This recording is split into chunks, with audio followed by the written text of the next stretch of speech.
your name? Shane. Shane. Hey, how you doing? What's up? Nice to meet you. Nice to meet you too. Where are you coming from, Shane? Sarasota. Oh, really? Yeah. Cool, man. Nice to meet you. You too. Been watching your videos for probably about a year, and just in the past 2 weeks, I found out you were in St. Pete. Yeah, that's right. It's crazy. Whenever people meet me, for some reason they think that I live in California, of all places. Yeah, I don't know why, but I didn't have any preconceived idea of where you lived. I just didn't think it was 30 minutes away. So close. Yeah. So I'd imagine you're not doing the challenge, the camp challenge, right? No. Cool. I just heard about that on one of your What videos. kind of training do you do? Just kind of everything. I was just running and lifting weights, but I've gotten more into like functional fitness stuff. Okay. Because I started doing these challenges they put on by a company called Go Ruck.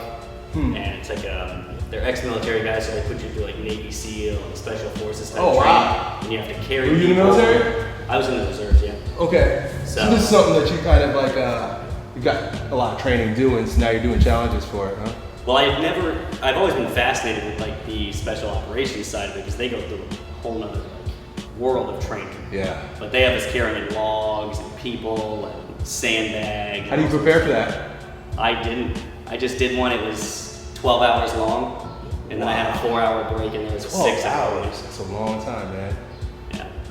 So I didn't prepare for that one, but just carry heavy stuff and walk long distances. And throughout the whole thing, you have a rucksack on that's full of bricks, and it probably weighs like 40 to 50 pounds.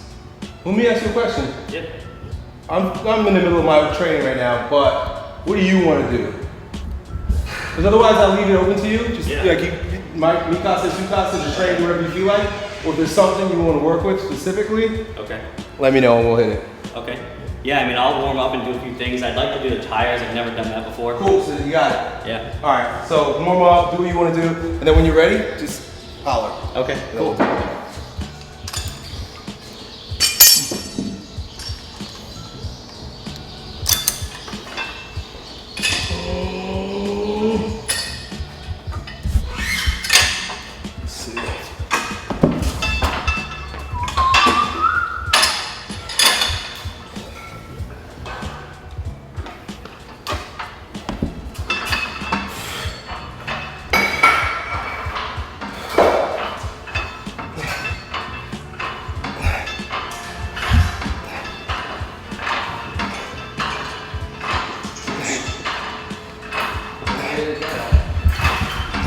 Huh?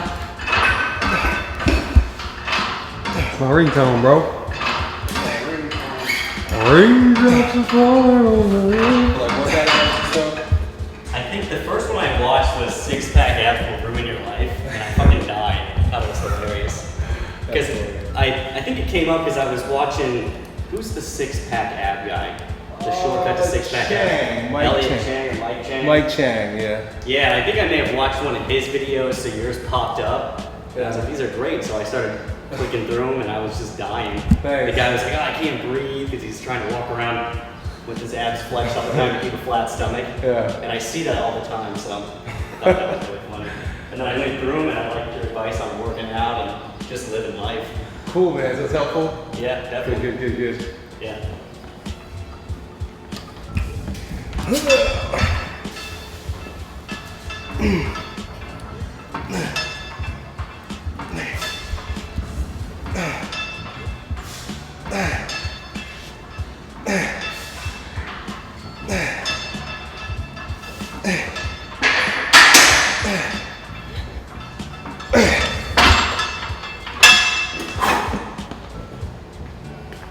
Something Okay. feel off about. But yeah, just keep But going. no, like when I squat, I don't feel anything. But when I do deads, I feel it in my knee. Especially when I pick it up off the ground. If I pick it up off the rack or something and don't, I kind of miss those first couple inches, I guess. Right. It's fine.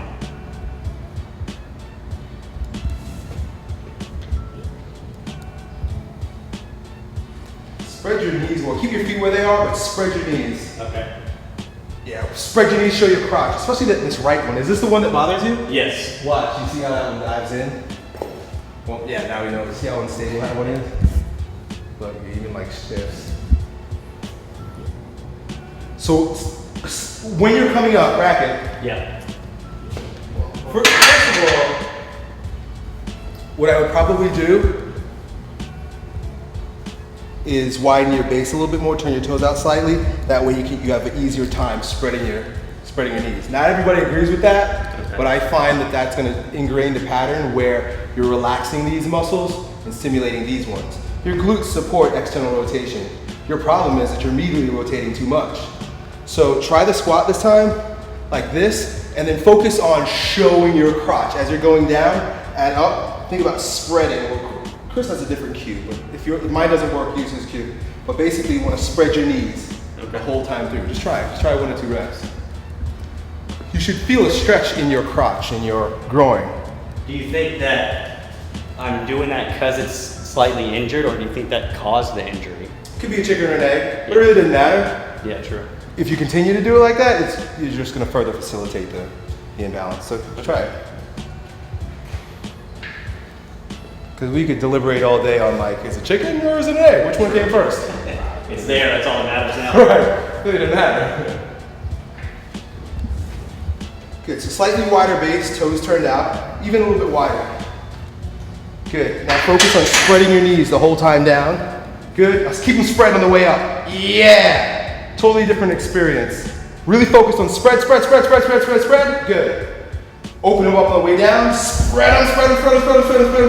A lot tougher, right? Yeah. Because you're engaging muscles, particularly the external rotators of your femur that weren't working before. Mainly your glute medius, that's what's shutting off. I feel it more in my butt, yeah. Yeah. In particular, it would be your, like, in here somewhere, as opposed to the gluteus maximus, because your gluteus maximus, you got a solid ass, like, yeah. You know, not that I'm hitting on you. No, I know. But you've got good glute muscles. But it's the tiny external rotators that aren't so good. So changing your squat to a slightly wider stance while spreading your crotch, even if you have to lighten the weight and do more volume, that way you can create a new motor engram. By spreading, you're gonna sort of fix that imbalance. There are specific corrective exercises you can do, like putting a belt around your thighs and pressing out on it while you're squatting, that really suck. And I would do yeah, they're painful. I would do it after a few weeks of trying it this way to see if it becomes more comfortable. One thing, because I have very similar imbalance, one thing that's really helpful is a video that I created maybe 2 months ago. The, what was it called? Brutal hips, not the brutal hip stretch one. Stretches for deep squats. Okay. Where I'm sitting on the wall, like I've got my ass against the wall, my feet up on it, and then I'm pushing out on my knees. And that's to stretch all this. And then there's another few other stretches. Do those before your workout, specifically your squat workout, and then practice that cue while you're squatting, and you'll correct a lot of that. Okay. Cool. Yeah, I wonder if because it's hard to visualize yourself or see yourself when you're doing the exercise, obviously. So I wonder what I'm doing during deadlifts that I really feel it. At least once I get it off the ground about 3 or 4 inches, then it's fine. But the pulling it off the ground, I really feel the pull. Okay. Take off the 25s, do one more set here with this, the way I showed you, and then we'll bring the bar to the ground and practice your deadlifts.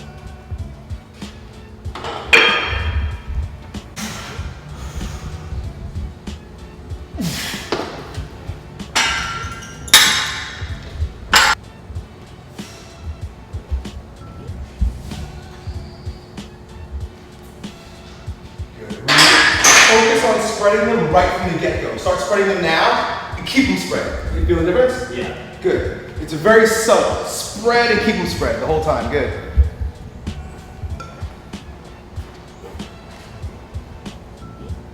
Good.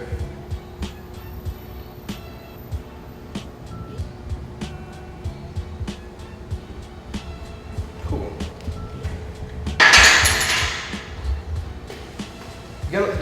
You're very similar to me in build, especially in your hips. You've got a little bit of excessive mobility in your hips, especially at the bottom there. You sort of wink a little bit, and you tip forward a lot. And I know in myself the reason why my squat looks like that, and one of the things I have to consistently do in order to not let that happen is, number one, I usually do front squats because it brings your hips under a little bit more.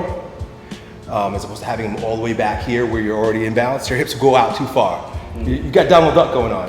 I just watched that video. Yeah. Okay, cool. So you've got downward duck. Someone with downward duck does a lot better with front squats because it really, like, when I was doing strongman, I do a lot of front squats and to support my stone lifting, really engages the upper hamstrings. Your upper hamstrings are kind of weak in relation to your hip flexors, and front squats, in my opinion, especially if you use a raised heel, will support the activation of the upper hamstrings. Okay.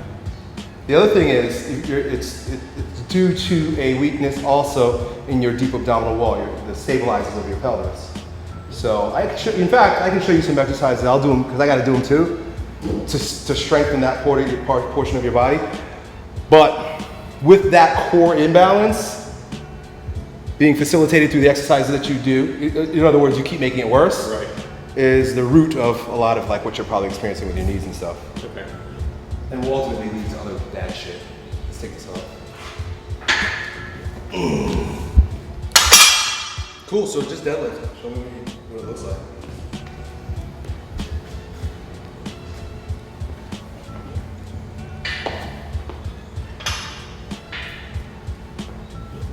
At this weight, I can feel it when I go up to about 185 or 225, then I can feel it start to pull. Okay.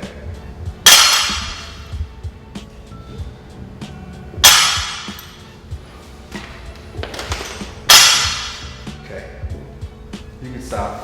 It's the same thing I'm describing with your squat. You've got the ass that's really up, Too and far you're out. using a lot. Like, does your low back get really sore? Not during. Up above, like right here, like right Yeah. above your ass. Yeah, because you engage those muscles so much in absence of the stabilizers. Okay. One of the ways, again, to alleviate that is to get your center of gravity right over your base of support. With deadlifts, unless you're doing corrective deadlifts, like I often teach with the dowel rod, and you're constantly focused on maintaining just a neutral lumbar spine, you know what I'm talking about? Yep. So, it's just going to, again, make things progressively worse. But in the meantime, I find that for guys with that type of imbalance, sumo squat, where you're also focusing on what I talked about before, spreading the knees and bringing your ass under a little bit, here, will be it's better for you. Try it, just try the form. Sometimes cheating by giving yourself a biomechanical advantage is helpful in the long run because it teaches your body what it feels like to actually feel good. So try that. Spread your toes, spread even more, yep. Good, turn your toes out slightly. Good, now you're gonna sit your hips down right between your feet. Good, just grip it, yeah, however you wanna grip it, that's fine. Actually, you know what, do a completely supinated grip. Like this? Okay. Yeah. Now, just like you did before, focus on spreading your knees, keep your torso up, keep your ass down as long as you can, and raise to the ceiling by the top of your head. Boom. Good. And just completely reverse. Good. Keep your ass down, tip of the head. Yeah, there you go. Good. So there's not as much mobility, there's not as much movement going on in your hips. Yeah, I can feel that. Yeah, you can feel that, right? Your hips more stable. Your hips feel a lot more stable. Good. You're doing actually more of a front squat than a deadlift here. Boom. Because of where the weight is placed. With the back squat, the weight is back here. With conventional deadlifts, it's way far out here. With the front squat and with the sumo deadlift, it's right over your base of support. So you're at a more mechanical advantage. That's why these are good in support of a corrective deadlift. We're all over the place, but that's okay. Okay, so now normally, just be honest, normally you feel some pain coming off the ground with this. Let me know what you experienced this time with the wider base and the weight over your base of support.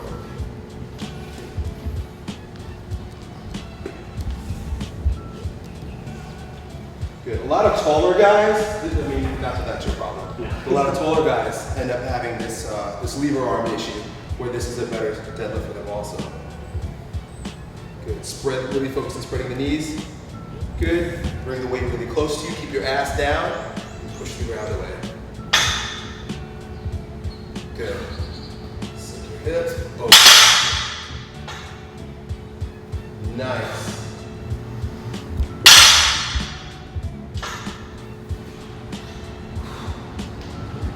Good. not too More bad. difficult actually, probably because I'm, I guess, enabling muscles that weren't working before. Yeah, well, it's a new movement. Yeah. You know, so you don't have the engram, you don't have the pattern in your nervous system yet. But how'd your knee feel? Perfect. Yeah. Yeah. The fact that you're getting the pain on the inside part of the knee here, which is a part of the adductor, Yeah. complex, there's a lot of adductors there, means that if you open yourself up, you're gonna put a stretch on those muscles, they won't cramp as easily. So the wider base in your squat, the wider base in your deadlift, and then we'll practice front squats also. But take a break here, everyone else. Good, spread the knees. Good. Try to lock that in at the pelvic floor. At the top of the movement also, at the top of the movement, it's very subtle. But what I'd like you to try, and I might not even be able to see it, but I just want you to consider it. At the top of the movement, try to complete the movement by doing this at the top, sort of. So when you get to the top here, instead of your ass being out, you're gonna feel almost like your butt's tucking under. And I want you to engage your upper hamstrings. A lot of guys get this wrong and they do this. Lean back. You ever see them and they do this? That's not helping. What it is it's what you want to do is more of this, more of a tucking under at the top. Okay. Not everybody needs to do this, but he and I got special fucked up concerns in our bodies that make us have to do this.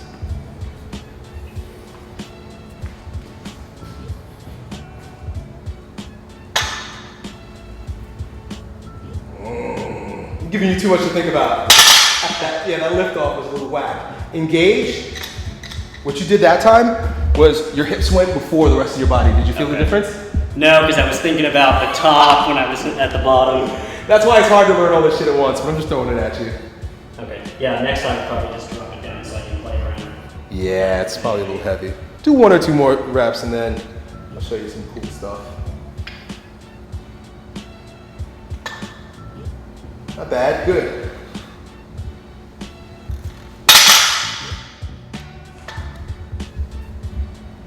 Not bad.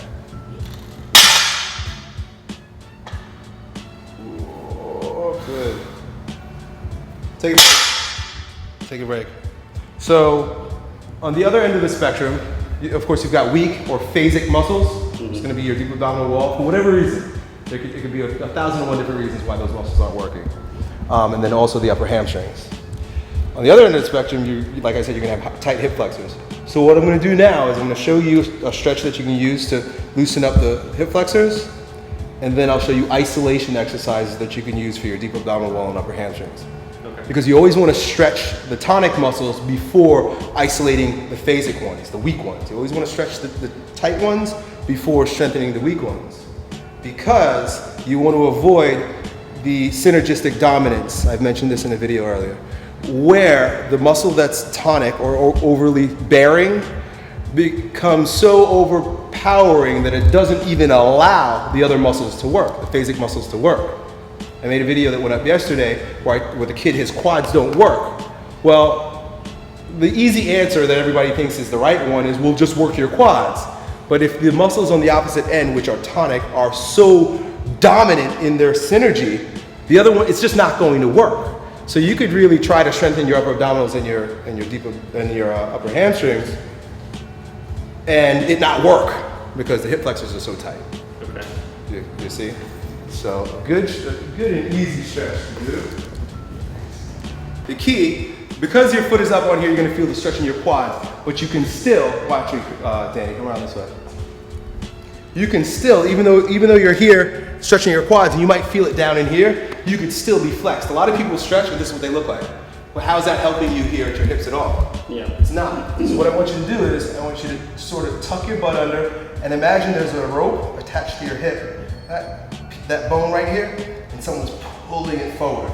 So as you're tucking your butt under, you're moving your hips forward, take this hand and reach over the top. You'll feel it from your knee all the way up into your hip. Try that.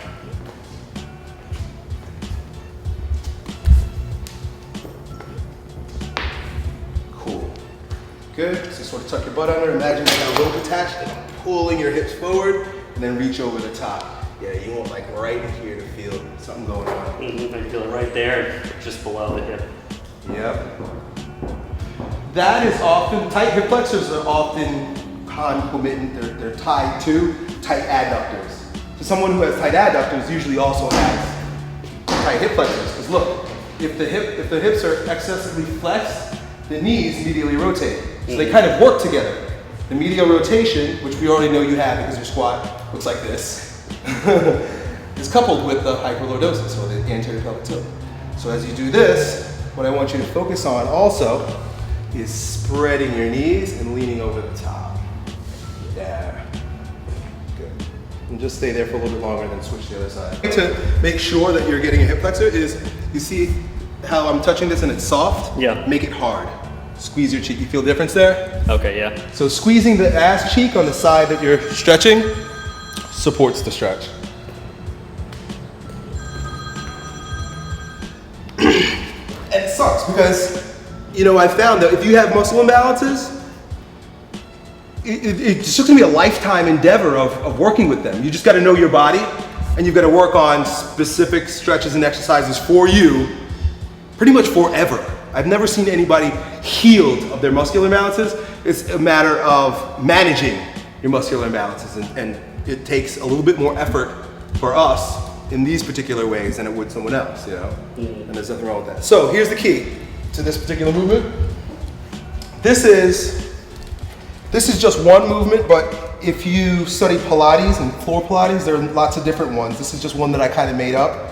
That's a combination of something I learned from Paul Chek and Pilates. But anyway, what you want to focus on is tucking your hips under, right? So I'm pulling my belly in, tucking my hips under, and sucking my balls up, so that there's no space underneath my back. See this crack here? Yeah. You don't want to have any crack there at all. You want bang, complete flatness of your back. You're gonna raise your feet so that it's a little bit easier. And then from here, keeping the back flat by pulling your belly in. All the concentration is on sucking in and pulling your balls up. The minute you start getting weak, you're gonna feel the pressure coming off the floor. You see the difference there? Yeah. That means your hip flexors are starting to take over. You're not stabilizing your pelvis anymore. As you get better, when I was really good, I was doing this a lot. You can do, well, not too bad.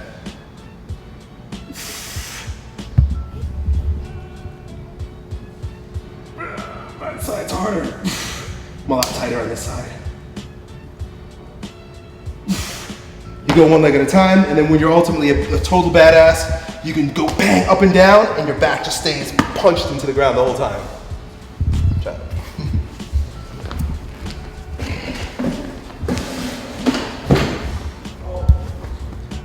Good, so this is what I'm gonna have you do. Put your hands, brace yourself there. Good, raise your feet. Good, stay there. Pull in. I'm gonna put my hand underneath your back. I don't want you to wiggle. I don't want my fingers to wiggle, so make it so that my fingers aren't wiggling. Good. Now, keep it just as much pressure on my hands as you are now, and lower one heel to the ground. Good. Pull your belly in, don't let my fingers wiggle. Boom, and come back up. How tough is that? Good, engage again. Good, by pulling in, especially your pelvic floor. See, you lost it that time? Yep. So, to make it easier, come closer. Just tap right down by your butt. Pull your pelvic floor up and go. Yeah, you lost it right there. Good. Did you feel yourself lose it? Oh yeah. Good. Keep your heel closer. It's a little easier. Just tap right by your butt. And breathe. Good, not bad. Keep it close. Good. Relax. See how challenging that is? Yeah. Well, I've always noticed that, like, if I lay down normal and relax right now, I have that gap under there. I mean, you've got some glutes, which is a part of it, but the other thing is that it's that segmental mobility at the hip that's excessive. So there's that, and that's going to strengthen the abdominals. Like every day, you should be doing that. Like I guess the reason why I'm talking so much about this lately is because every year in January, I go back to structural integrity. I work on these things in myself. So, you know, a couple months, you'll just see me throwing weights around and forgetting about it. but always come back, especially when you know these are imbalances. The other one that I want you to do, this one is going to seem a little bit weirder because you've probably seen like women do this in like their aerobics classes and stuff. But if you really focus on what I'm telling you, you'll experience the strengthening of your upper hamstrings in coordination with the pelvic floor. And that simply is this. Go from here, tuck under, raise your hips, and you're gonna feel, not that, you don't wanna tighten your glutes up here so much, more down here. So it's sort of a tilting, and then you just wanna hold it. Pull the belly in, and tighten your upper hamstrings by tucking your butt under. You see me vibrating? It's fucking hard. Build up to where you can do that for 30 seconds to a minute, and then work on one leg at a time.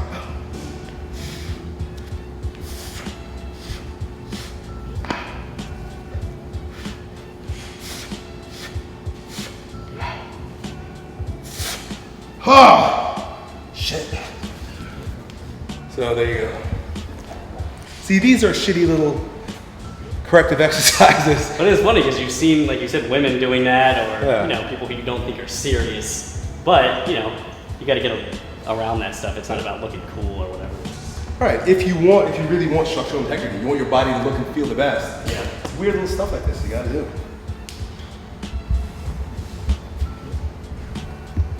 So do the same thing. Mm-hmm. Flatten my back. Mm-hmm. Now, all the while, raising your hips, all the while focus on tucking your butt under. Pulling your belly in. Good, there you go. I'm gonna tap here just to stimulate. Good, yeah, there you go, right in there. You feel those? Yep. Where it ties in at the upper hamstring? That's where you wanna keep it engaged. See how you're vibrating? That shows you just how weak that isolation is. Turn your palms up if you can. That just supports thoracic extension. Might as well kill two birds with one stone. Good. If you see, look, I mean, the guy was just deadlifting and squatting 185 pounds. This here is pure body weight isolation and he's vibrating. It shows you that there's a severe weakness there. It gets crazy, right? My legs. Spend some time with that, you know. One of the best practices is just every night before you go to bed, just do a couple of the abdominal ones and a couple of the hip flexor ones. You know, you don't have to kill it. You don't have to have a PR on hip extensions every day. Posting on. I know I did 2 minutes and 15 seconds today. That's the thing. We want to approach this type of training like we do with deadlifts. It's like, oh, just chill out. Just activate the muscles. Really, a lot of times all it is waking up muscles that have amnesia. Mm-hmm. A lot of muscles are just sleeping. They have motor sensory amnesia. They're like, oh, you want me to do something? And by simply just doing that a little bit, you know, maybe you spend 10 minutes on those two exercises, you're literally just like reminding the muscle that, hey, wake up, come on now. Wake up, I'm gonna need you. And that, over time, translates into your walking day. Like you start feeling like, oh man, okay. You just feel taller, you're tucking your butt under, you're engaging your core, not because you killed it in the gym, because those muscles are reminded, oh where? So you turn them off. And then over time, you get better that way. This is a baby tire, this one's but it'll let you just get the movement down, and then we can pull this one out. How much do you weigh? 155.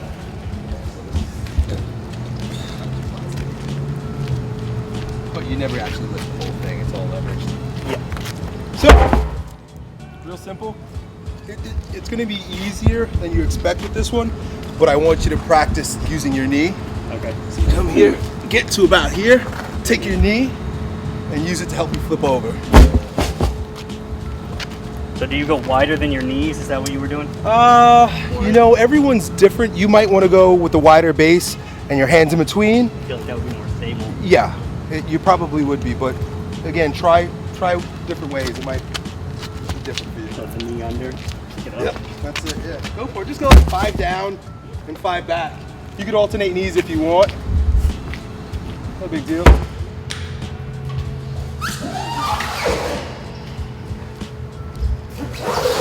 Is when your body's moving efficiently, like when everything's clicking the way it should be able to do anything.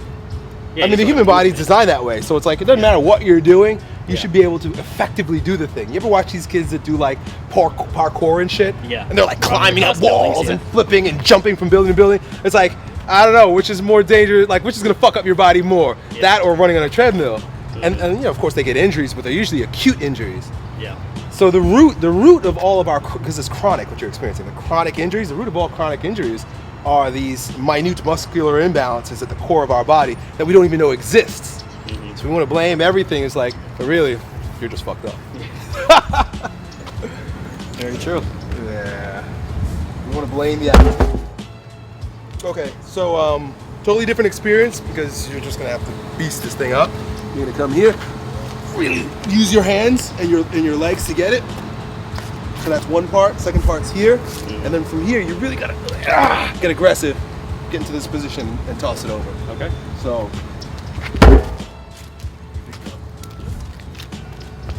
So I noticed you push more with your legs.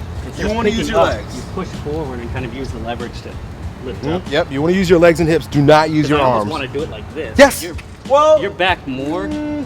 You can try it that way, because you know how I told you before to bring the center of gravity over your base of support. Yeah. So it's almost like your body knows that you're just more comfortable like this. Mm-hmm. So try that.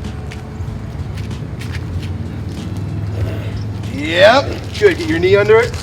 Good. Now from there, just get aggressive. Yeah, dude.